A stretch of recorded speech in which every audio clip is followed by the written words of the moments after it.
au texte et à l'environnement qu'est el masalih al-mursala. C'est-à-dire qu'il dit, qu'il comprend qu'il y a des choses qui ne sont pas dites par le texte, qu'il faut étudier à la lumière du texte sans qu'elles soient dites par le texte, mais qui sont laissées à l'intelligence du savant à la lumière du contexte. C'est-à-dire, il a un environnement, l'environnement pose de nouvelles questions, quand vous prenez ces questions, vous allez vers le texte, vous ne trouvez rien dans le texte, elles sont mursala, elles sont délaissées à l'homme, parce qu'Allah par la bouche du prophète, il nous a dit, sakata an ashya rahmatan bikum, c'est-à-dire, il s'est tu par miséricorde, pas par nisyan. Allah il ne fait pas silence par oubli. Il a laissé des choses à la liberté de l'intelligence. Pourquoi? Parce que des nouvelles questions allaient venir. Et donc, Anas, Malik ibn Anas, il est dans une situation, dès le début, il vit où? Il vit à la Mecque, il vit à l'époque du très très proche du prophète, pas comme nous des siècles plus tard. Et déjà à cette époque-là, il comprend une chose qu'il intègre, la connaissance des textes et la connaissance du contexte social qui va lui être un référent. Il le connaît très bien, ce contexte, très très bien.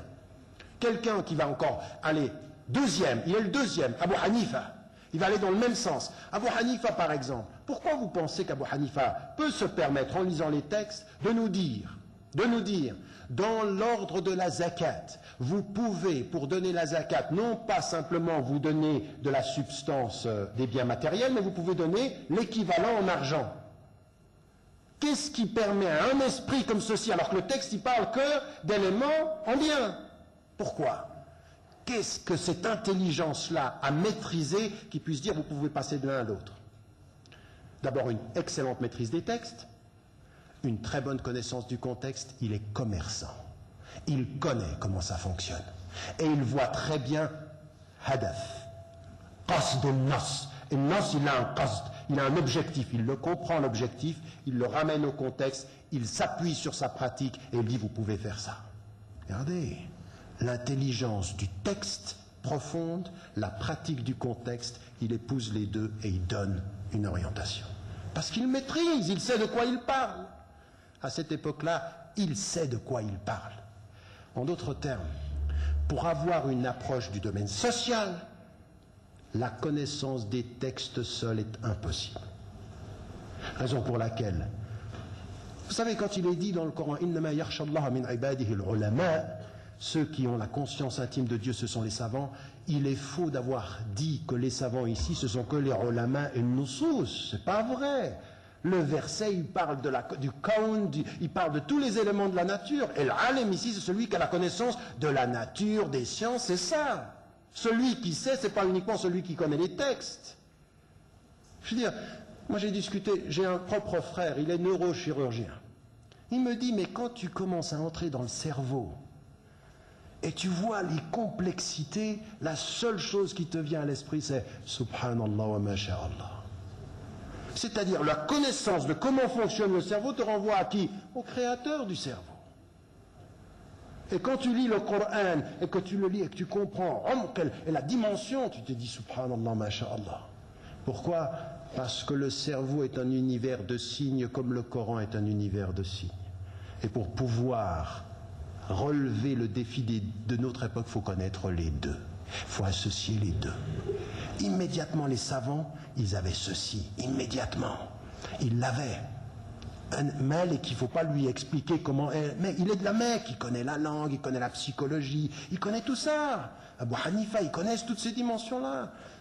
Et vous voyez pourquoi, dès le début, un des principes fondamentaux, qui sera partout le cas, qui va même faire dire à Ibn Hazm. Ibn Hazm, il dit non, ça n'existe pas en islam. C'est tellement, ça n'existe pas ce que vous rajoutez. Mais il dit, ça n'existe pas parce qu'il dit, c'est l'essence même de l'islam. C'est quoi? Himayat al-masalih. La protection des biens et du bien commun des gens. Lui, il dit, ne le mettez pas en plus. Le masalih, non, c'est dans le Coran. Le Coran, huwa min al-maslaha. Il dit, le Coran, il est venu pour masalih al-nas. Il est par essence la protection des masalih. Pourquoi vous le rajoutez? C'est le Coran. Regardez, lui, ce qu'il veut dire par là, c'est que le Coran, il est venu pour protéger le bien et l'intérêt commun des gens. Eux, ils l'ont mis comme un élément supplémentaire des outils, des sources. Les savants. en pensant justement il fallait toujours faire attention au bien-être des gens. Mais pourquoi est-ce que Abu Hanifa et Malik, quand ils parlent des masalih al-mursala ou quand ils font attention à ces éléments-là, ils cherchent quoi? Ils cherchent le Coran ou le Sunna et ils cherchent quoi? Le fait de ne pas alourdir sur les gens, alléger, yassiru wa la tu'assiru. C'est ça le masalih, c'est il faut faire attention à ne pas peiner, il ne faut pas arriver avec une religion qui, bashiru. C'est-à-dire il faut appeler les gens, l'islam c'est ça, c'est une religion qui facilite, c'est pas une religion qui rend les choses plus difficiles. Pourquoi est-ce que je vous dis tout cela? Parce que aujourd'hui, quand nous allons parler du politique et du social, il faut que nous nous réconcilions, que nous posions la question en amont dans le domaine des usul al-fiqh de quelles sont nos sources. Alors oui, il y a le livre, le Coran, oui, il y a la sunna du prophète, mais il doit y avoir absolument la connaissance du monde. Raison pour laquelle aujourd'hui, ce à quoi j'appelle avec force, c'est la réconciliation de ulama et nusus avec ulama et waqi'. Et je les appelle ulama. Ce sont des savants. Ce sont des gens qui doivent avoir de la savoir, de la science, de l'exigence. Quand vous voyez, tout de suite, vous êtes professeur de sciences sociales, de sciences humaines, de philosophie. Moi, quand j'enseignais la philosophie, je vois tout de suite celui qui connaît son domaine ou qui ne connaît pas, celui qui est approximatif, qui ne connaît pas les outils, qui fait des projections subjectives et qui ne fait pas l'analyse quantitative ou qualitative. Vous voyez tout de suite, il dit, attends, qu'est-ce que tu nous racontes là? C'est toi qui penses ou c'est le sujet qui parle? Il y en a qui parlent à la place de leur objet d'étude. Ils ont des nazariyat comme ça, c'est pas sérieux. Il y a un travail là qui est rigoureux. Ça c'est du ilm, ça c'est min al-ulama. On a besoin de gens qui connaissent. Parce qu'il y a des étapes.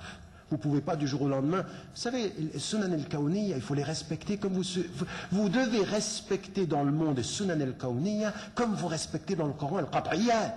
C'est le qat'iyat al-alam. C'est-à-dire, le kawn, il a des qat'iyat. Vous ne pouvez pas arriver comme ceci en pensant je vais changer la psychologie des gens. Pourquoi le Coran, par exemple, il vient avec 3 versets sur l'alcool? Pourquoi il vient avec 4 versets sur les intérêts? Pourquoi? Parce que les gens ne changent pas du jour au lendemain. Ça c'est sunnat Allah. Allah subhanahu wa ta'ala, il a mis une sunnah dans le kawn. On change les mentalités par étapes. Même avec les femmes. Allah subhanahu wa ta'ala, c'est des gens qui tuaient leurs filles à leur naissance. Alors il les a fait arrêter de tuer leurs filles. Puis ensuite le prophète sallam qui dit, celui qui éduque une fille, il est comme ça avec moi. 2 orphelines, il est comme ça avec moi dans le paradis. Ensuite il les a fait se déplacer de la Mecque à Médine. La situation de la femme à Médine, elle n'est pas la même que la situation de la femme à la Mecque. Puis ensuite vous avez les versets qui parlent justement de s'éloigner du fait de frapper pour arriver au dernier verset, Surat al-Rum. ومن آياته أن خلق لكم من أنفسكم أزواجا لتسكنوا إليها وجعل بينكم مودة ورحمة. Ça c'est le dernier verset qui parle. Regardez comment on est parti de tuer une fille à l'excellence de l'amour et de la miséricorde. Regardez le dernier verset. Le dernier verset il dit quoi? Entre un homme et une femme c'est quoi? L'amour pour vous associer dans les qualités et la miséricorde pour supporter vos défauts mutuels. Hein? Mawadda, c'est parce que je t'aime pour tes qualités. Rahma, je vais te pardonner tes défauts. Dans les deux sens. Dans les deux sens. Donc regardez ici, vous voyez, ça veut dire quoi ça? Le Coran qui est révélé sur 23 ans nous révèle que ces 23 années sont liées à des sunan kawniyya, sunan ijtima'iyya, sunan... Tout ça, ça existe. C'est par étapes. Nous on arrive, qala Allah, qala Rasul, tu changes tout de suite. On commence par Shakliyat. Tu es un bon musulman, non pas quand tu progresses, mais si tu me montres qu'apparemment tu es un bon musulman. Et Shakliyat, ça tue l'esprit de l'islam, ça tue la compréhension. Il ne faut pas être dans le formalisme, il faut être dans la projection. Et donc ici, quand on a compris ça, que le monde aussi est une source, que Allah subhanahu wa ta'ala, même dans le Coran, il ne fait pas de différence. Il dit ayah ici et ayah là. Nous-mêmes, quand on parle en français, on tronque le texte. Il n'y a pas le verset, ça ne vient pas de l'islam, ça. Le verset, ça vient de versification biblique. C'est quoi le mot en arabe? Ayah. Sanurihim ayatina fil afaqi wa fi anfusihim. Allah subhanahu wa ta'ala, il dit, nous leur montrerons nos signes dans les horizons et en eux-mêmes. Le monde est un monde de signes. Mais le Coran, c'est un livre plein de signes. Et le monde est un livre plein de signes. Nous avons besoin de ces 2 connaissances-là. Mais ces 2 connaissances-là, avec tout ce que j'ai dit sur la charia, avec tout ce que j'ai dit sur la compréhension de la compréhension de ce que c'est pour nous que la référence dans la distinction et dans justement l'itakounu shuhada ala nas. Alors maintenant j'en arrive, vous êtes dit mais il est parti très très loin le frère. Non, non, je suis toujours avec vous et on est toujours dans le sujet. Parce que ça, ce sont des outils. Vous savez, moi j'ai fait beaucoup de discussions, alhamdoulilah, beaucoup de discussions avec des gens de terrain et avec des penseurs, avec des ulama, pour me rendre compte que le problème, il n'est pas souvent dans les éléments comme ceci concrets. C'est beaucoup plus profond que ça. Je vais même vous donner un exemple. Je vais vous donner un exemple et après je reviens au sujet, mais simplement pour que vous compreniez. Pendant 15 ans de ma vie, j'ai travaillé avec des frères et des sœurs avec une vision comme ceci de l'islam comme le tajdid, c'est-à-dire le renouveau, ou l'ijtihad comme outil. Oui, c'est ça qui était le plus important, c'est que l'islam...